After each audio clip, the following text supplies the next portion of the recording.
What's up, guys? Sven and Aleks here. We are planning to upload our first video on YouTube, and we are actually planning to start a series on the Premier League where we discuss each and every single game and also predict the outcomes of the game week that's coming this weekend. Hopefully this series is gonna be something fun for us. Hopefully you can guys. Hopefully you guys can share your opinions in the comments and be active as well. Yeah. Yeah, we're just gonna try to look at the games and give our own personal view, maybe give a little bit of insights about the games if you guys didn't watch them. But all in all, that's going to be it. Yeah. If you like the series, we appreciate every single view, every single comment, every single like. So yeah, let's begin, shall we? Right, so the first game we're going to start with is Man United against Fulham. United barely scraped the win in the last minute of the game by a scuffed Bruno Fernandes goal, might I add.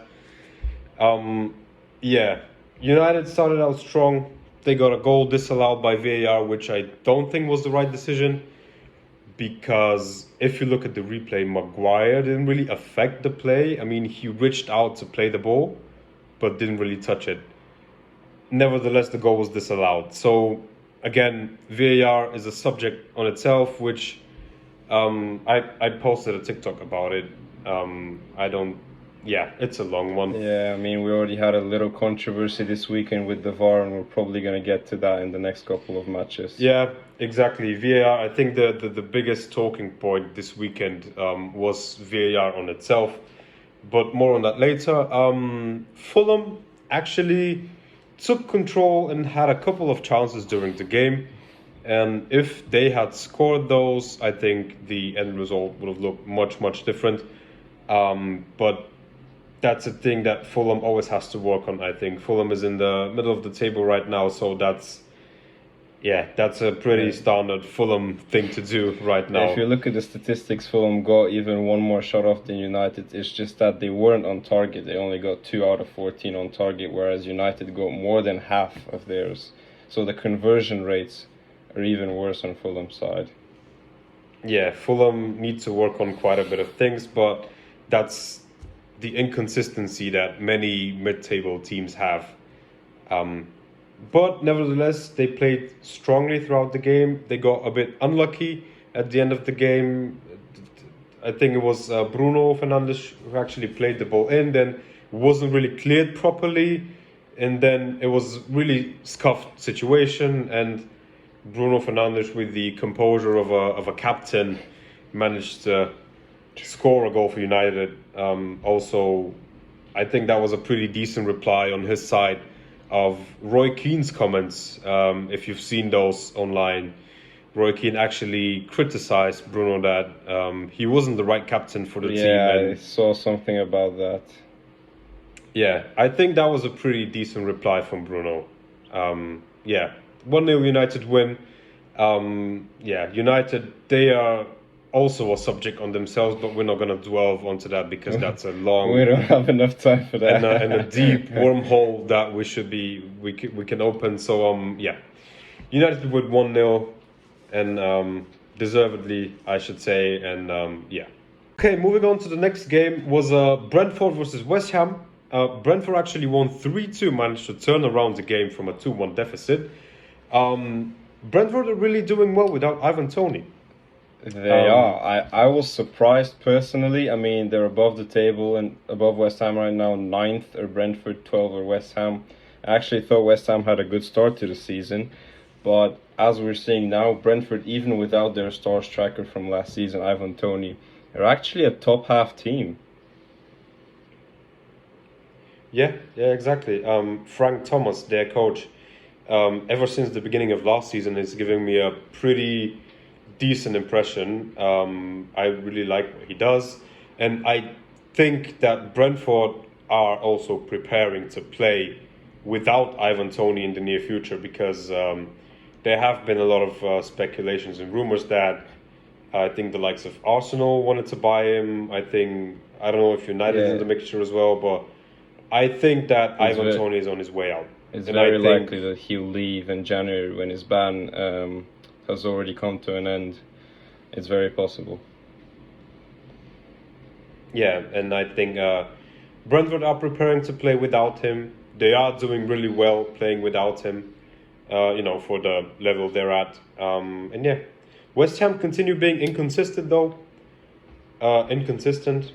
Which is, it was like that with them last year. And I mean, Declan Rice is gone, and for a club, for the star power they have, I think West Ham should be a bit higher in the table. And if this continues, I don't think that David Moyes has a long future with West Ham, because I think they have the potential to be a lot more than they are right now. They should be a lot more than they are. Even if they lost Rice, they still replaced him with a talented young star like Mohamed Kudus. So I don't think it's the players that they're lacking. It's probably their motivation or something going wrong in the tactics side. Yeah, I think they should find consistency and potentially, if they want to achieve more, change their coach. But yeah, Brentford won 3-2. I was really impressed by Brentford's spirit, and they really showed a lot of character to turn around the game. Yeah. Next one was Burnley versus Palace. Burnley lost again. Palace won the game 2-0. Away from home, Burnley aren't Burnley looking good. definitely not looking good. They only have 4 points, tied with Sheffield after the end of this weekend. Tied 19th and 20th for bottom place. They've lost 9 games, only won 1 and drawn 1. Their goal difference is the second worst. I mean, we had higher hopes for this team after they went to the Premier League. Well, I mean, I think that Company is a capable coach who can transform this team into being a decent Premier League side. I just don't know if they're there yet. I don't know if they need more time. I don't know if they have enough time to survive this season in the Premier League. They have only 1 win against Luton, which is very, very poor. I mean, That's winning nothing. against Luton is pretty much the easiest thing you can do in the Premier League right now. Yeah. If it continues like this, I don't think Burnley should stay in the Prem. Yeah, but the interesting thing is, usually we speak of second season syndrome, where actually the team that comes up the first season, they kind of do well, maybe even reach the top half, and then they slack off in the second season. But Burnley are not even getting the glory of that. They've gone straight down to last places, and it's kind of sad to see. Yeah. Also, quickly on Palace, Roy Hodgson has got them looking a bit more stable, let's say, than last year. So that's a good sign for them. Yeah, Palace won 2-0. That was the game. Wasn't really much going on. Everton versus Brighton is the next fixture we're going to talk about. 1-1 via own goal by Ashley Young in the 84th minute. Unfortunate for Everton. Brighton started really strong this season. I think at one point they were in the top 4, at least top 6, I think. It's definitely possible. Yeah, but ever since then they have been a bit inconsistent. They are still, I think they're 9th, correct me if I'm wrong. They're 7th. Yeah, right they're now, 7th which even. is I mean, close to European football. They are still a decent team. There have just been a couple of games where they have slipped up, and that's the reason they're 7th right now. But I think they could be higher. Everton also looking a lot better under Sean Dyche. He brought a lot of stability with him. A lot of people said before the season that they're gonna be relegated, which I don't think is the case. I mean, certainly now when we look at it, I don't think they're gonna be relegated. But even before the beginning of the season, I already knew that they are gonna stay in the Prem, because Sean Dyche is a decent coach. Yeah, I mean, Everton already have a decent team, and Sean Dyche is a decent coach. They are 16th right now with 11 points. If they do continue this form, they probably will end like last season, about 40 to 50 points in the bottom places of the Premier League, but not getting relegated. which is kind of the same form they had last season. And to say something about Brighton, they are playing European football this season, and many pundits actually thought that will hinder them from going very far in the Premier League, which definitely wasn't my personal opinion, and they still are pretty close to getting into the European places for next year. So I think Brighton are managing well. Roberto De Zerbi, Brighton's coach, which took over last year, is also continuing to do well with the squad. And Brighton are now consistently a top half, maybe even a top 6 team. Yeah, I'm impressed by Brighton. I like how they play. They also have a lot of talent in the squad, so I see a bright future in them. Yeah. Right, reigning champions Man City against Bournemouth. An easy walk in the park for City, 6-1. Can we talk about Jeremy Doku? What a signing. 4 assists, 1 goal. Brilliant. Yeah, people thought he was going to be a bench player coming in, and right now he's proving that he's challenging for those starter places in the squad. I mean, 4 Premier League assists in a single game from him, that's matched a Premier League record. It hasn't broken one, but still matched a Premier League record. So that surely has to be very good for him. Man City are now top of the table because Tottenham lost. We're going to talk about that later.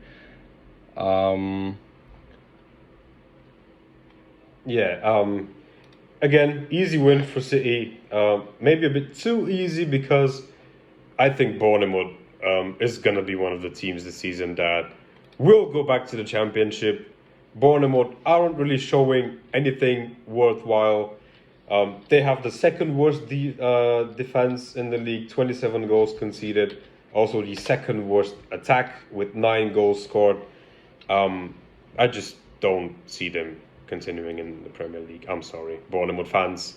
If some are even watching this video with 100 views probably, I don't think Bournemouth is Premier League worthy. Next one was a bit of a dull one in my opinion. It was Sheffield against Wolves. Although Sheffield won, first win of the season, via a penalty in the 100th minute. I think Wolves throughout the game were a bit unlucky in general, and I don't think Sheffield really deserved the win, because I just think Sheffield are terrible this season. If you look at the statistics, Sheffield are dead last. I mean, worst defense with 30 goals conceded, and the second worst attack, same as Bournemouth, with 9 goals scored, which just screams not Premier League worthy. I mean, come on, Luton are not even in the relegation zone. There's not really much to say about that. Wolves, I guess, they were unlucky with their missed chances early on. They're also a team that's pretty inconsistent, a mid-table team. They should have won that one. It's a pretty standard game for me. I don't see nothing to talk about here. One of the controversial games this week, Newcastle Arsenal. It was a controversial goal by Newcastle, 100%. I do not think that this goal should have counted. The ball maybe was on the line. That's okay by me. They have goal line technology and all that. I'm fine with that. But there should have been a foul and there should have been an offside. Those are 2 mistakes by VAR and the ref that should not have been ignored. It was a very aggressive game from both teams. Havertz with a nasty challenge. Yeah, and he nearly broke Sean Longstaff's ankle. I mean, he didn't even show any soreness on his face after he did that. Yeah. He was just scared that he would have gotten a red. Bruno Guimaraes as well with a nasty backhand. An elbow. An elbow to the head. Yeah, I think it was Jorginho's head. Yeah. Really aggressive game from both sides. But if we talk about Arsenal and Newcastle, I saw too little from Arsenal.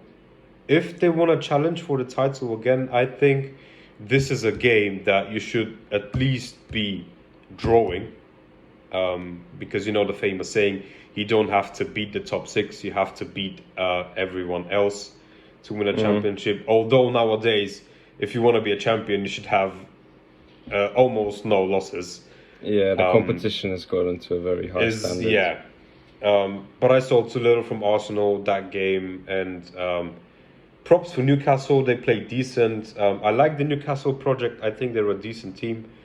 But again, I don't think that goal should have counted. I think that game should have been a draw. Yeah, I mean, I watched the highlights afterwards, and the goal had to be checked for the ball leaving the line, as you said, foul, offside. There were just so many variables, and VAR considerably maybe not even doing its job again. Another controversy this weekend about the VAR. But yeah, if we just look at the table, Newcastle with this win go up to 6th. They are playing Champions League football this year, so we can kind of acknowledge that they could be a couple of places lower than last year. Arsenal, they're at top 4 right now, the same points tally as Liverpool. It's just that their goal difference is worse. They just have less goals scored and one less conceded. That's why they are 4th and not 3rd. So they are still in the chance for the title. Newcastle were already 7 points behind. So Newcastle probably not going to be challenging for the title this year. I don't think that's their goal as well. I think it's too early for them, and they lack the star power for being a proper challenger to the Premier League. It's Arsenal who are supposed to be challenging for the title. But yeah, again, too little from Arsenal this game. They need to step it up a bit in these kind of occasions. Moving on to the next one is Nottingham Forest versus Aston Villa. Villa lost 2-0 to Forest. I saw way too little from Aston Villa. They are a top 5 team right now, so that's unusual for them. I think Martinez cost them the game, but I also saw too little from them. Attack. What are your thoughts on it? Looking at the stats right now, Aston Villa did have 13 shots, which was more than double that of Nottingham, but they did have the same tally of shots on goal, and that's 3. So Nottingham Forest not only had less shots, they had 27% possession in this game, although they won 2-0. And as you said, I'm really surprised by Aston Villa. They have been hammering teams this season in the Premier League.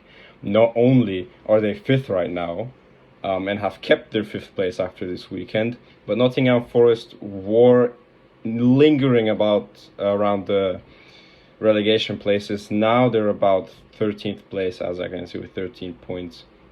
But respect for Steve Cooper. He does well on his home games, so I gotta acknowledge that. Yeah, I think in the beginning of the season, they actually did put Nottingham Forest as one of the teams that I think will go down. I don't think that's the case anymore because, as we have spoken about it already, I think, there are teams that are performing worse than them. Definitely. But I think that was just a slip up from Villa. They didn't convert their chances, and because of the 2 goalkeeper mistakes, they just were a bit unlucky this weekend. Yeah. Next one is quite interesting. We have Luton Liverpool 1-1. What we saw in that game was Nunes missing, Darwizi missing a lot of chances. We saw a perfect counter-attack from Luton to score the goal. And of course, the Luis Diaz equalizer, which was very special because he's going through a lot right now, and we wish him to stay strong, and we wish to resolve things as quickly as possible. But Aleks, I know you're a Liverpool fan. I am. Talk to me. What did we saw in that game? The point you touched on with Darwizi, he didn't just miss shots. He literally had I think as many shots, if not more, attempted than the whole Luton squad. I think at one point I heard the commentator say that he had 9 or even 10 shots in that game. Liverpool had 21 shots in total, so he had half of Liverpool's shots. The game was fairly boring, I must say, until the last 20 minutes. I mean, Tahith Chong scored in the 80th, and Luis Diaz in injury time saving Liverpool from losing to a side which is close to relegation. I mean, I have to respect Luis Diaz for doing that, stepping up to the occasion when he's having a really hard time, which many people in the world probably won't even understand how he's feeling. So I commend him for that, and I thank him as a Liverpool fan for saving my boys. Because of that, Liverpool are third right now, as we mentioned with Arsenal. They were fourth, Liverpool are third on the same points tally, but with better goal, with more goals scored, and with arguably just a better attack and a defense. But yeah, Liverpool recover 1 point from this match. We did have a lot of chances. I don't know why Liverpool tend to struggle against the relegation teams, and I've never understood that. An interesting statistic is also that last season, out of the 3 sides that got relegated, Liverpool only won 1 out of a possible 9 points in those games. So you've literally conceded 8 points to relegation teams, which is definitely what you shouldn't be doing if you want to challenge for the title. So Liverpool are playing very well this year. Darwin is improving. We have a better midfield, an overhaul of our midfield, which, by the way, Alexis McAllister will miss the next game because he got too many yellow cards. Okay. But we have Wataru Endo, for example. So we have options definitely this year. It's not like last year's problem. And I think we'll do well, but I'm not sure where Liverpool will finish this year.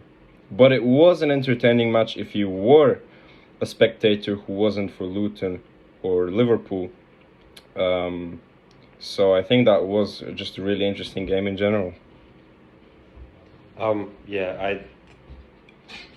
About Nunes, just a quick comment.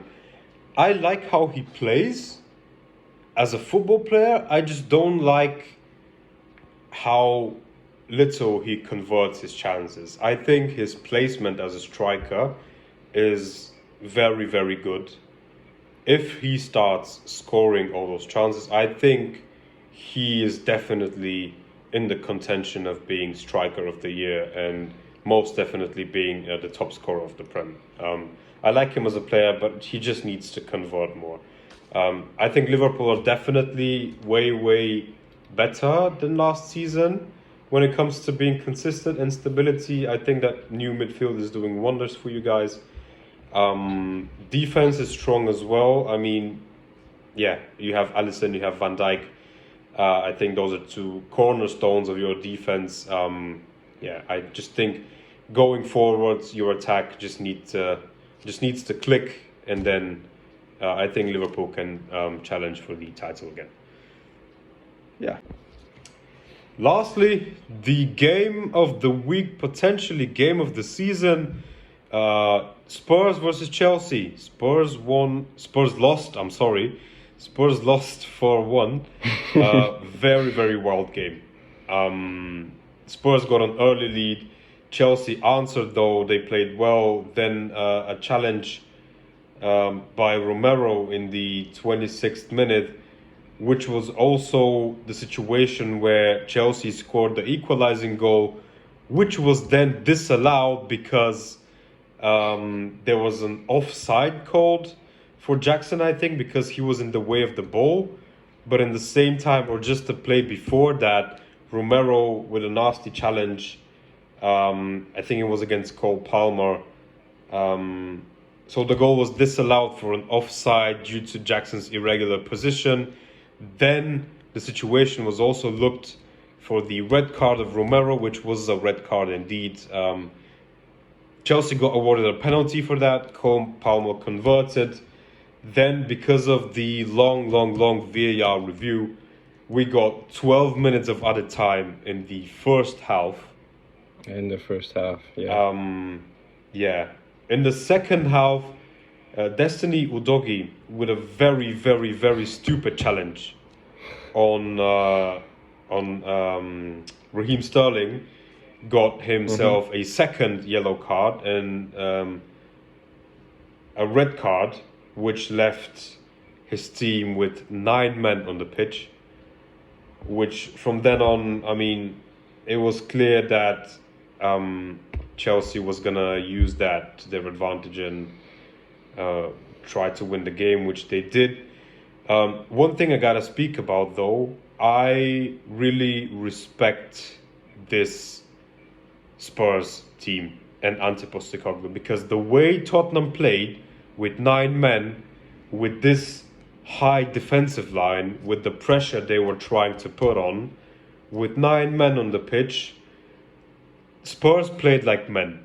Spurs showed confidence.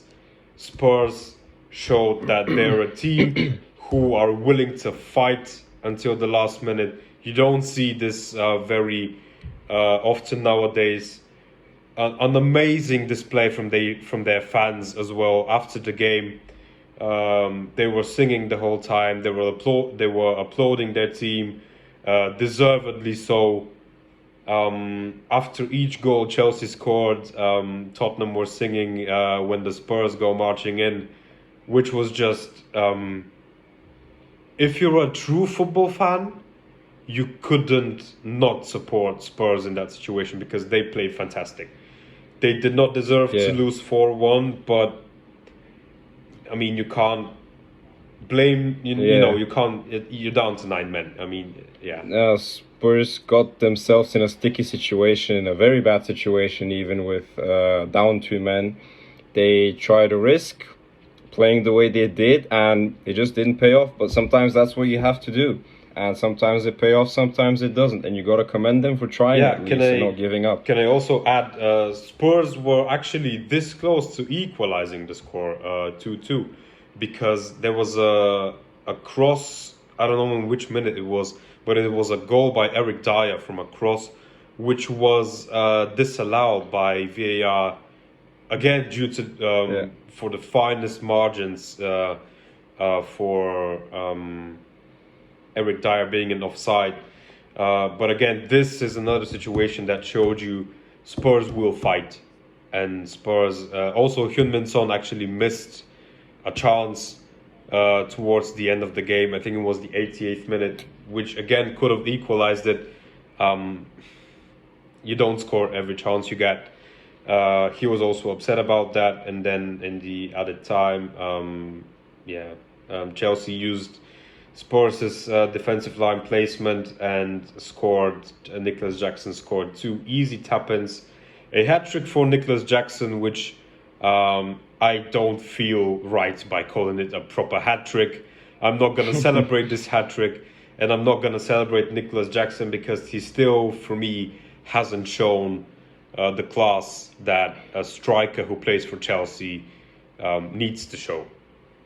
Yeah, he's definitely progressing. I mean, he did score a hat-trick. We can't not count it. He's not proven himself yet. It's very early on in his Chelsea career.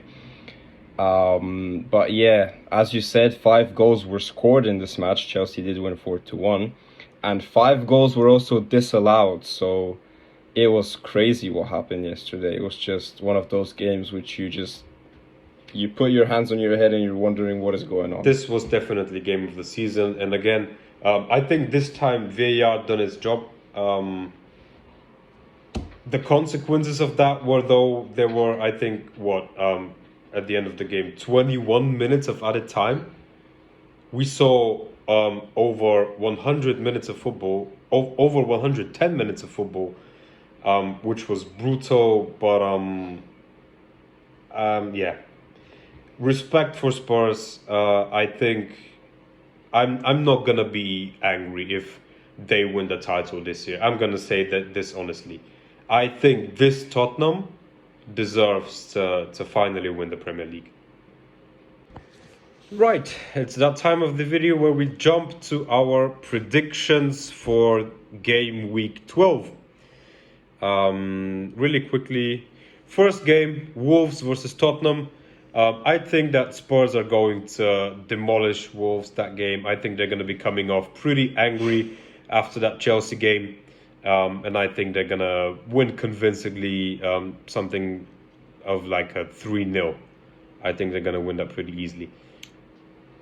I am of the same opinion. I think Tottenham are going to swing in very hot.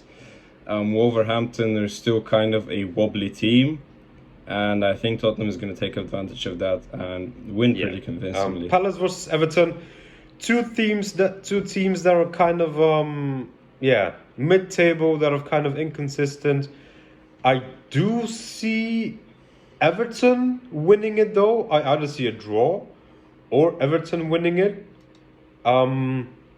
But with those kind of teams, you can't really predict it because you don't know what kind of form they're going to be in. It's a new surprise. It's a new team every weekend. You don't really know what you're getting.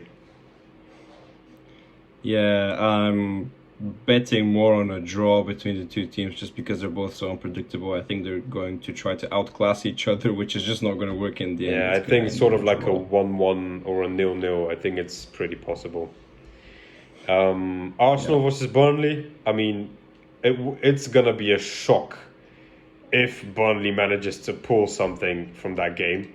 I think at the Emirates as well, and after this Newcastle Arsenal game, I think Mikel Arteta's boys are gonna be a bit more motivated to score some goals and show what they're capable of. I think a pretty convincing Arsenal win is on the books here.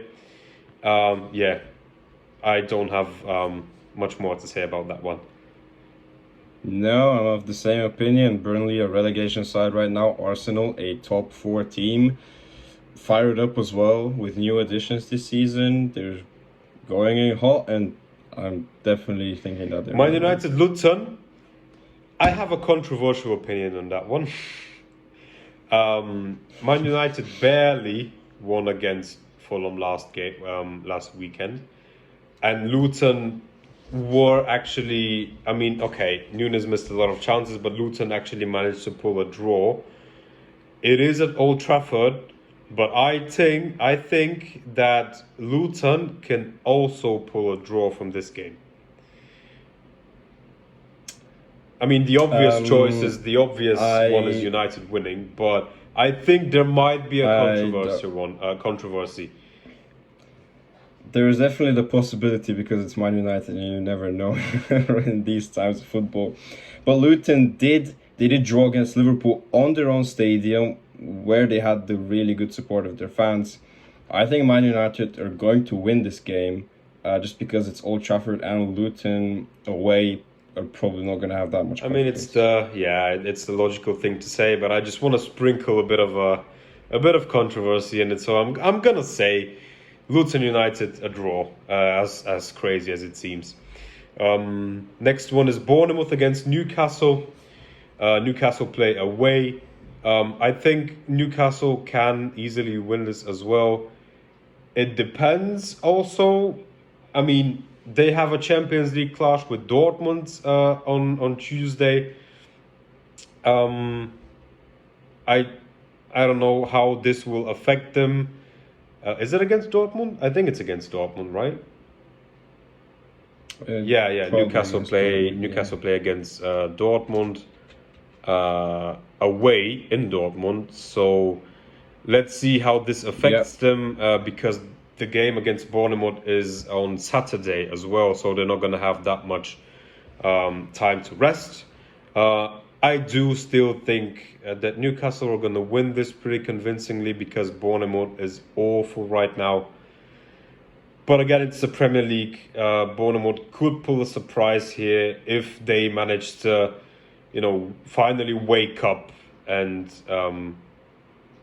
again, Premier League, you never know, but I'm gonna say Newcastle win. Same as here. I think Newcastle are just gonna have the energy, and I don't think Newcastle really care if it's home or away games. They just bring the best to each game they play, and if we're comparing Newcastle and Bournemouth's best, I'm definitely betting on Newcastle. Right, you want to take over the games for Sunday?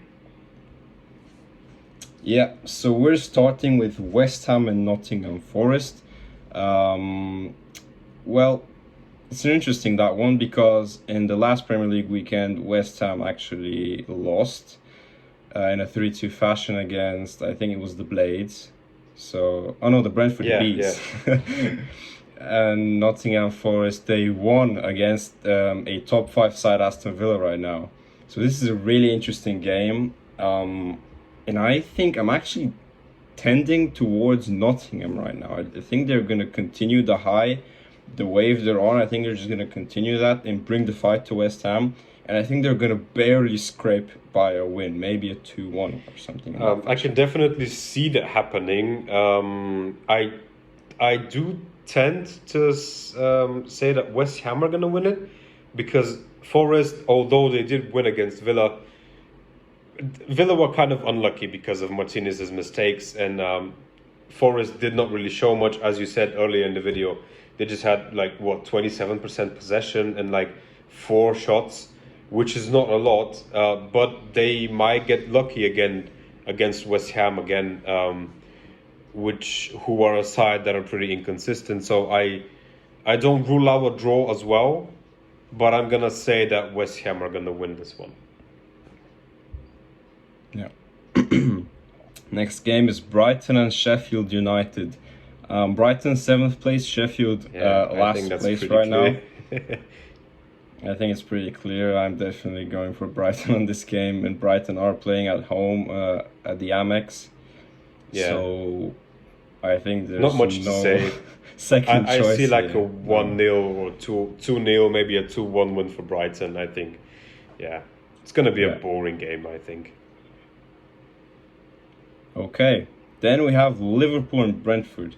Now, this doesn't really sound like an interesting game on the first look, but comparing it to last year and the last years, Liverpool have had a lot of trouble against Brentford. Now, it is at Anfield, so Liverpool are probably going to come out swinging and motivated. But after that Luton display, I think it's going to be a hard game for Liverpool, but I think they're going to show up and win in more of a 1-0 or 2-1 fashion. Yeah, I see that. I also see it going a draw.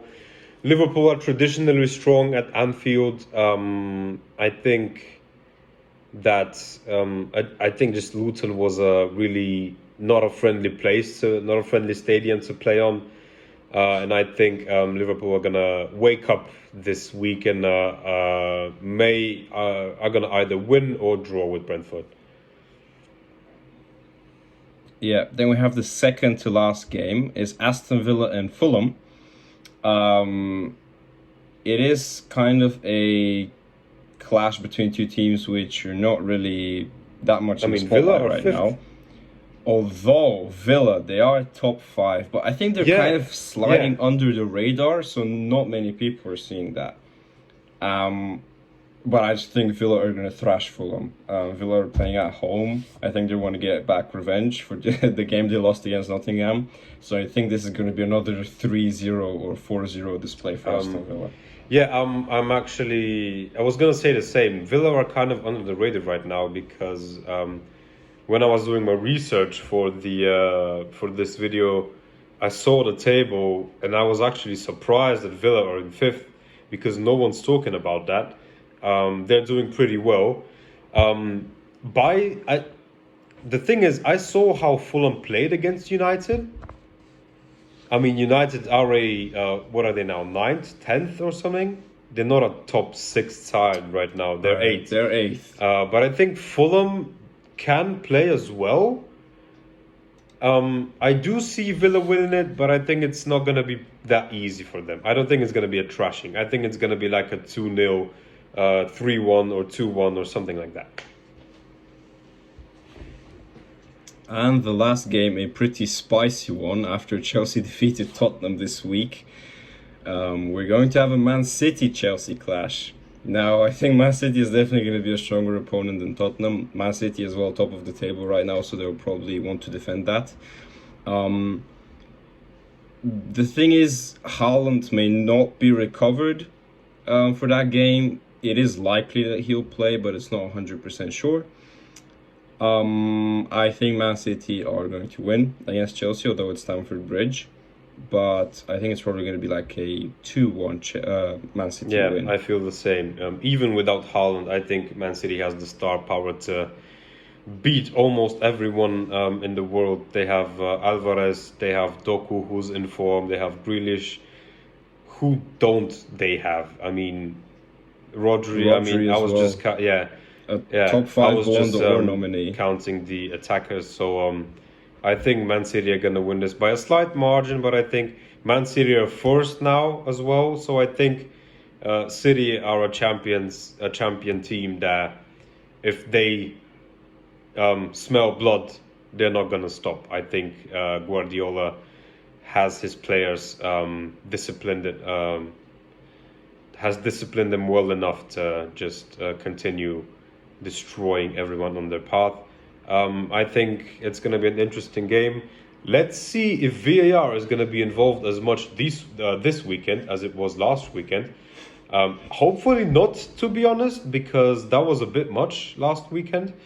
It was dramatic and controversial, but we want to see football, right? We don't want to see these kind of situations. And VAR is supposed to supplement football and make it better, so that decisions which in the past traditionally were, I mean, after you saw a replay of a decision 10 years ago, you would have seen that maybe it's a clear choice that was made a wrong choice by the referee. And that's the situations where VAR should help. And I don't think it's very fun when goals are disallowed for 2 centimeters. Yeah. I also posted a TikTok, I think it was yesterday, that I spoke about VAR in detail and what I think about it. You guys can check that out. Our TikTok is going to be in the description. This was our prediction of game week 12 and our analysis of game week 11. We actually had a lot of fun doing that, I think, for our first ever video. That was quite nice. I think we're going to be doing this series more often. So if you guys can show us some support, if you can like the video, share the video, subscribe, or just watch it, we appreciate everything. Hopefully we'll be seeing you in the future. Hopefully we'll be interacting with you. Share us your opinion in the comments. And let's get on with the football this week. See you guys later. Bye.